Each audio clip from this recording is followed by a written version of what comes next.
What it do, YouTube fam? It's your boy DJ Sip.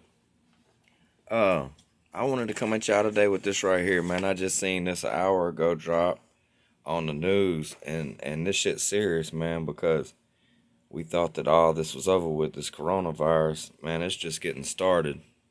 Let's get into this.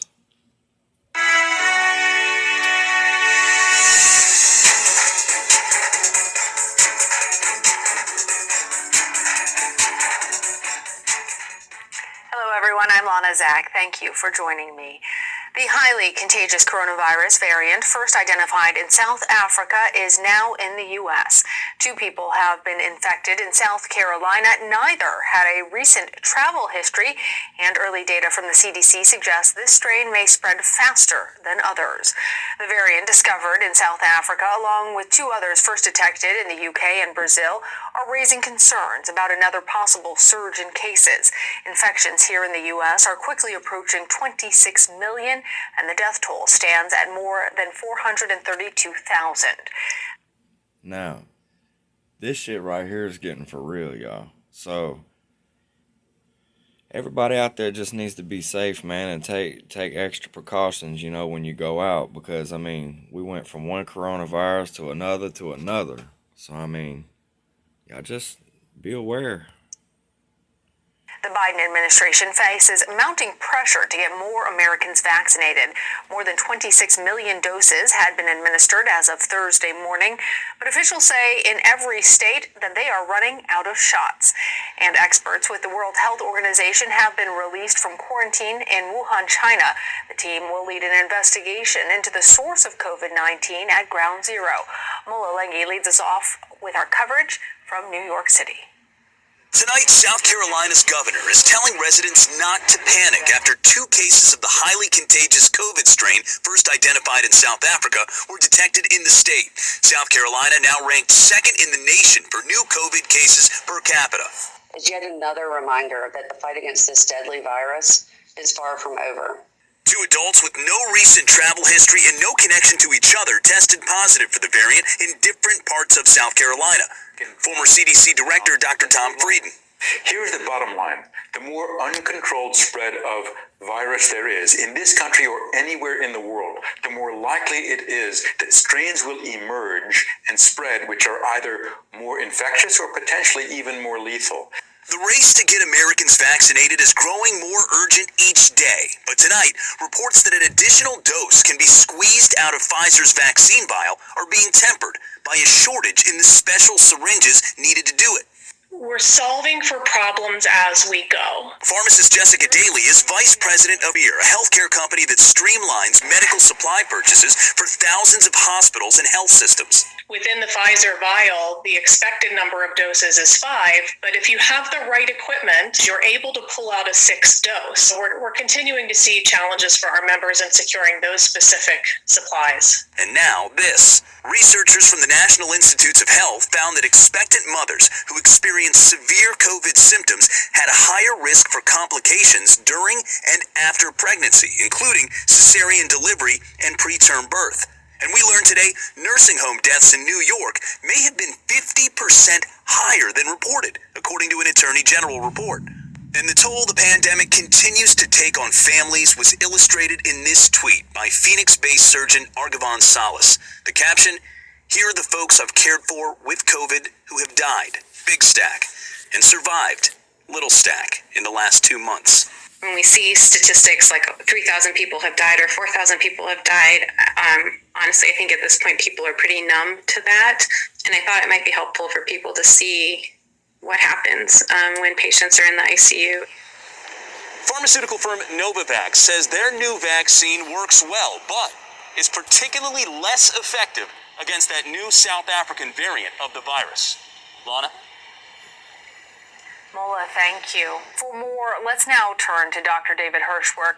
He specializes in infectious diseases at Northwell Health. Doctor, first of all, thank you for all of the work that you do on behalf of all Americans, and thank you for joining us tonight. So let's talk, first of all, about this variant. South Carolina is reporting at least 2 cases of the coronavirus variant, first identified in South Africa.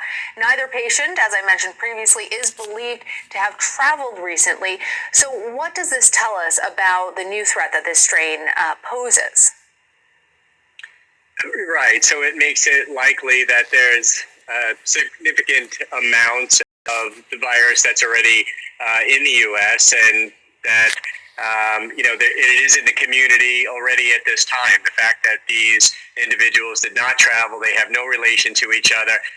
We have not done much sequencing of the virus overall, so it's hard to really quantify how much of these variants exist. But the fact that 2 people who haven't traveled and are unrelated have been identified as having it does suggest that there's at least some degree of community spread at this point. How concerned are you, given what we're led to believe about these variants being potentially more infectious, that these variants, all of them, that they might fuel another surge here in the United States? Man, everybody, y'all please Yeah, I be think safe out that there. is for a real concern, and that they're roughly 50% more contagious than the wild type or the standard strain that we've been dealing with since the beginning. And we already, as a country, are dealing with very high numbers of infection throughout. So even though the numbers have been better over the last week and the numbers are coming down, they're still alarmingly high. And to have yet another strain that is more contagious be on top of what we're dealing with right now, there's no question that that's a concern. The company Novavax says its vaccine is more than 89% effective in UK trials, but not as effective against the mutant strains that are spreading in the UK and South Africa. Still, Dr. Hirschwerk, is this potentially good news that another vaccine may be close? And how concerned do we need to be as we're going through all these vaccination efforts that these new vaccines are in fact going to be able to effectively combat these new strains that are starting to show themselves here? Well, there's no question that it is a good thing that there's more good news about new vaccines that will become available in the next few months to us, because the more types of vaccine that we have available, the better it is. We're currently dealing still with a supply problem overall in the country.